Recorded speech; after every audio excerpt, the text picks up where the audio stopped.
नमस्कार, आप देख रहे हैं जनसत्य न्यूज और मैं हूं आपके साथ भारती सिंह। उत्तराखंड का चुनाव इस बार दिलचस्प होने जा रहा है और ये दिलचस्प इस वजह से होगा क्योंकि इस बार उत्तराखंड में दिल्ली की आम आदमी पार्टी भी किस्मत आजमाने जा रही है। दिल्ली में सत्ता हासिल करने के बाद अब दिल्ली के बाहर उत्तराखंड में भी आम आदमी पार्टी अपने उम्मीदवार उतारने जा रही है। अरविंद केजरीवाल का दावा है कि उनकी पार्टी न सिर्फ उत्तराखंड में सभी सीटों पर चुनाव लड़ेगी बल्कि बहुमत भी हासिल करेगी।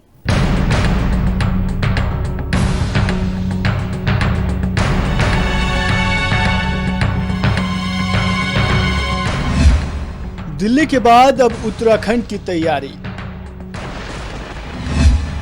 आप पार्टी ने भी भरी चुनावी हुंकार। आपकी एंट्री से दिलचस्प होगा उत्तराखंड का चुनाव। दिल्ली में सत्तारूढ़ आम आदमी पार्टी अब दिल्ली के बाहर तीसरे राज्य उत्तराखंड में भी अपनी राजनीतिक किस्मत आजमाने की तैयारी में है। दिल्ली में सत्ता हासिल करने के बाद अब आम आदमी पार्टी उत्तराखंड में आगामी विधानसभा चुनाव में सभी 70 सीटों पर चुनाव लड़ने की तैयारी में है। पंजाब और गोवा के बाद उत्तराखंड तीसरा राज्य है जहां अरविंद केजरीवाल की आम आदमी पार्टी सियासी बिसात बिछाने की तैयारी कर रही है। आपके ऐलान के बाद बीजेपी और कांग्रेस खेमे में हलचल होना शुरू हो गई है। आम आदमी पार्टी के मुखिया अरविंद केजरीवाल का कहना है कि उत्तराखंड की जनता बीजेपी और कांग्रेस की अवसरवादी राजनीति से खिन्न हो चुकी है और प्रदेश में एक नई सत्ता स्थापित किए जाने के समर्थन में है, जिससे उत्साहित होकर ही आम आदमी पार्टी ने उत्तराखंड में भी अपना संगठन मजबूत करने का फैसला किया है। केजरीवाल ने कहा कि दिल्ली में रह रहे उत्तराखंडी प्रवासियों ने समूचे दिल्ली का विकास होते देखा है और कोरोना काल में घर लौटे लोगों ने उत्तराखंड के विकास की बदहाली का नज़ारा भी देखा है। दिल्ली में भी उत्तराखंडी लोगों से भारी समर्थन मिलता रहा है और उन्होंने ही इच्छा जताई कि आम आदमी पार्टी को अपनी विकासवादी राजनीति का प्रसार उत्तराखंड में भी करना चाहिए। आम आदमी पार्टी ने चुनाव लड़ने का ये फैसला एक सर्वे के आधार पर किया है।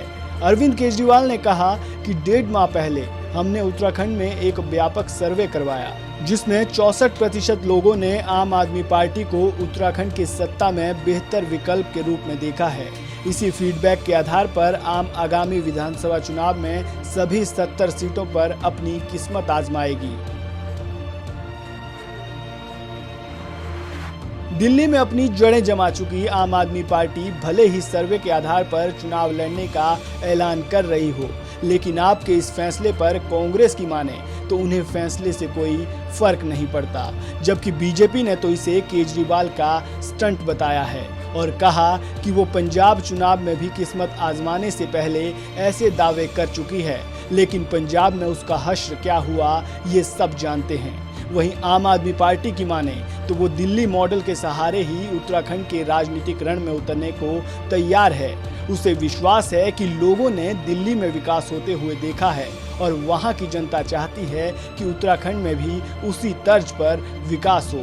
केजरीवाल ने कहा कि दिल्ली में भी आप कोई बड़ा राजनीतिक संगठन नहीं था, मगर हम जनता की उम्मीदों पर खरे उतरे और हमने स्वार्थ की राजनीति से हटकर विकास और जनवाद की राजनीति की है और 125 साल पुरानी कांग्रेस और देश की सबसे बड़ी राजनीतिक दल भाजपा को घुटने टेकने पर मजबूर किया है।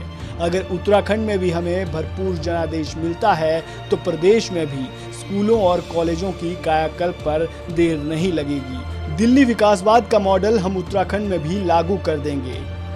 भले ही आम आदमी पार्टी दिल्ली मॉडल के सहारे उत्तराखंड में अपनी किस्मत आजमाने उतर रही है, लेकिन उत्तराखंड जैसे पहाड़ी राज्य में चुनौतियां अलग है, समस्याएं अलग है और यहाँ कांग्रेस और बीजेपी का ही दबदबा देखने को मिलता है। ऐसे में ये देखना काफी दिलचस्प होगा कि क्या आम आदमी पार्टी दिल्ली की तरह ही उत्तराखंड में भी राजनीतिक समीकरण बदले में कामयाब होती है या नहीं।